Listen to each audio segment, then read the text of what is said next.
Good morning, class 7th. So, today we are going to start chapter 4, that is glimpses of the past.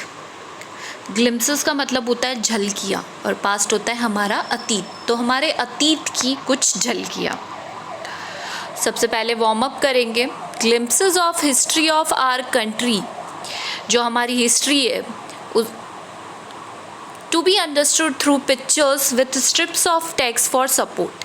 ये जो chapter है बेटा, ये आपने comics पढ़ी है ना, जिसमें पिक्टोरियल के थ्रू हमें पिक्चर्स के थ्रू समझाया हुआ होता है, उसी तरीके का है. देखिए नीचे, और यहाँ पर कुछ इस तरीके से आपको बताया गया है कि आपको जो पिक्चर्स के थ्रू आपको ये समझना है कि जो इंसान है वो क्या कहना चाह रहा है.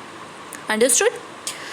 सो children have a natural enthusiasm for this kind of material in the textbook. इस तरीके जो मटेरियल आते हैं टेक्स्ट बुक में, आपको उसमें बहुत इंटरेस्ट आता है. कॉमिक्स पढ़ने में आपको सबको इंटरेस्ट आता है ना, in the same manner.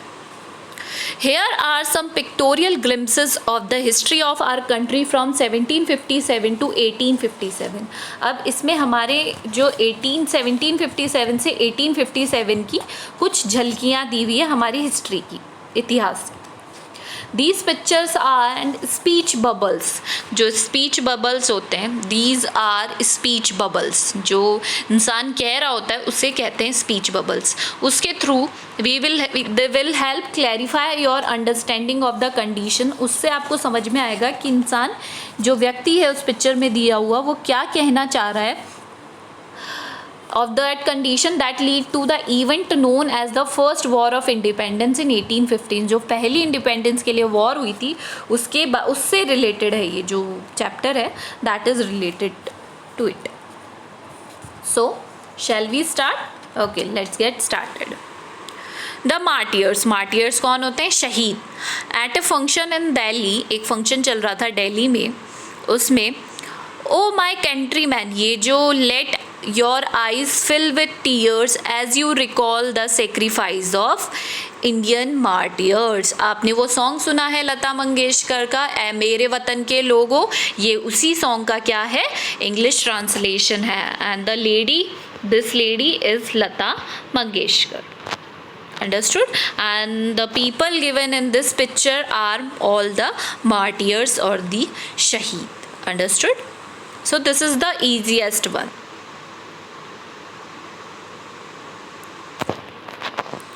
Now the companies conquest मतलब हो गया कि उन्होंने क्या क्या अचीव किया था इंडिया में. कंपनी कौन सी हो गई? याद करो, आपने अपनी हिस्ट्री में पढ़ा है, ईस्ट इंडिया कंपनी 757 से 1849 तक. With its superior weapons, the British East India Company was extended its power in 18th century India.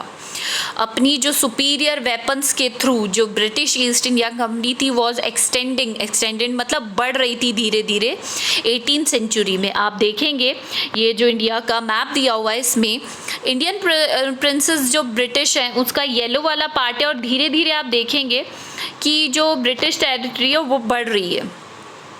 Indian princesses were short sighted, जो इंडिया के राजकुमार थे वो बहुत ही दूर कम, मतलब उनको आगे का फ्यूचर नहीं दिखता था. दैट अपस्टार राजा बा call the English merchant, they will help me to defeat them. उन्होंने कहा इंग्लिश मर्चेंट व्यापारी उनको बुलाओ, वो हमें हेल्प करेंगे. किसके लिए? उनको हराने में. The people had no peace due to such constant fight. अब ऐसी बार बार लड़ाइयाँ हो रही थी, उनके कारण बिल्कुल भी शांति नहीं थी देश में.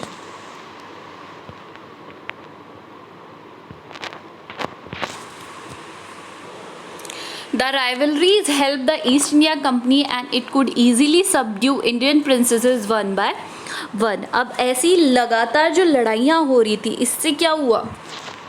जो भारतीय राजकुमार थे, और किसकी सपोर्ट से? ईस्ट इंडिया कंपनी की सपोर्ट से धीरे धीरे उन्होंने क्या करना शुरू कर दिया? जीतना शुरू कर दिया. Far seeing ruler like brave Tipu of Mysore for the British till he died fighting. अब सब लोग तो ब्रिटिशर्स के साथ नहीं थे. जो टीपू सुल्तान थे मैसूर के, उन्होंने लास्ट जब तक उनकी जान चली नहीं गई वो तब तक लड़ते रहे. Thank God there is peace in the country now, no more wars and no looting by thugs. अब धीरे धीरे क्या बात करने लगे राजाएं कि अब शांति हो गई है हमारे देश में और अब कोई भी लड़ाई नहीं हो रही है, कोई भी ठगता नहीं है हमारे देश को, अब शांति है। आर डेस्टिनी, ये जो है how did Indians react to these conquest, अब ये जो इस पे कैसी प्रतिक्रिया दी लोगों ने कि are destiny is linked with them, हमारी जो किस्मत है अब किससे जुड़ गई है, अंग्रेज़ों से जुड़ गई है। It is God who send the British, और ये भगवान ही हैं जिन्होंने ब्रिटिशर्स को भेजा है। द वाइट मैन हैड किल और डिथ्रोन आर किंग, मतलब ये जो आप देखेंगे this group is in the favour of Britishers, और ये जो ग्रुप था ये अगेंस्ट था ब्रिटिशर्स के। अब उनमें से कुछ लोग कह रहे हैं कि जो वाइट मैन है, मतलब गोरे लोग हैं, इन्होंने हमारे राजाओं को क्या कर दिया है, मार दिया है और उनको किंग डिथ्रोन कर दिया है, मतलब जो गद्दी से उनकी उतार दिया है। Some kings were not good but after all they were of this land, हाँ कुछ लोग राजा थे जिन्होंने हमारे साथ अच्छा नहीं किया बट वह है तो यहीं के ना। Now we have become slaves of foreigners, मतलब लोग अब हम क्या बन गए, फॉरिनर्स के स्लेव बन गए हैं। द ब्रिटिश रूल 1765 से 1836, religious leaders preached ideas like untouchability and child marriage. उस टाइम पे क्या होती थी, अनटचेबिलिटी, छुआछूत और चाइल्ड मैरिज, बाल विवाह बहुत होते थे, और जो रिलीजियस धार्मिक गुरु थे वो इन चीज़ों को क्या करते थे, बहुत ही ज़्यादा प्रमोट करते थे।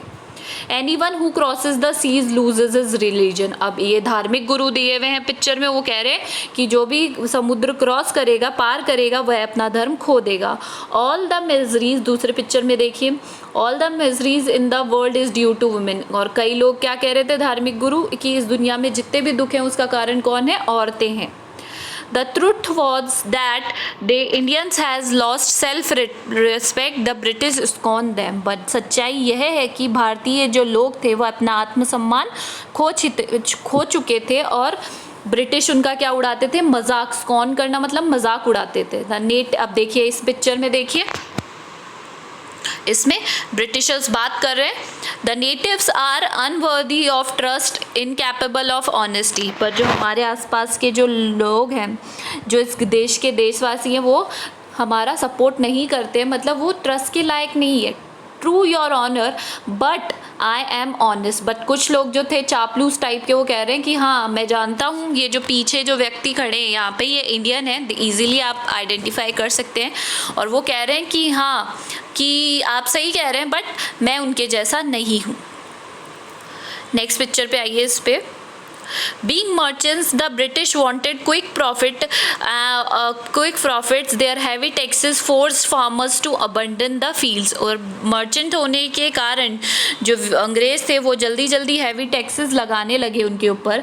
But your man are taking all my crop, आपके जो आदमी है मेरा सारा क्रॉप ले जा रहे हैं।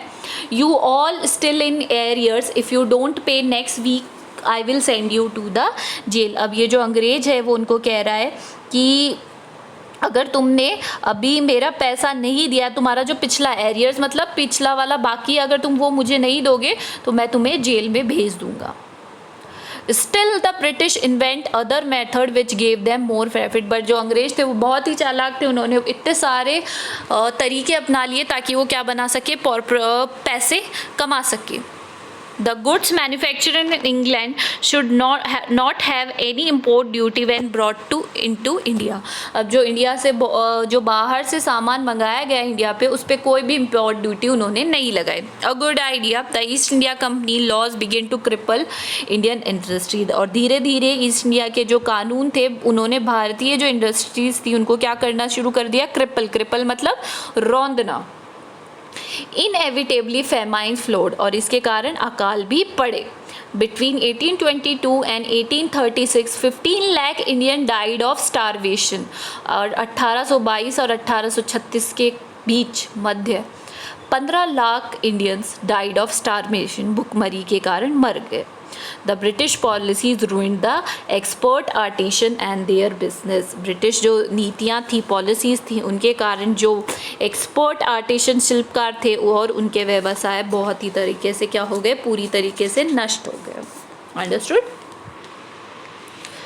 राजा राम मोहन रॉय, आपको पता है, जिन्होंने सती प्रथा को अबॉलिश किया था 1772 से 1833।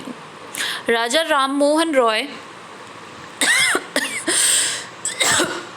है, यहाँ पर वे खुद हैं, ये राजा राम मोहन रॉय हैं, एंड ये अपने जो साथी हैं उन्हें कुछ कह रहे हैं।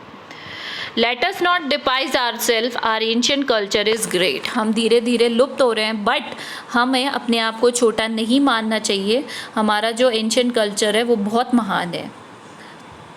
And we are capable of greater achievement, और हम बहुत आगे तक अचीव करने के लायक हैं। We must first reform our society, सबसे पहले हमें हमारी समाज को सुधारना होगा।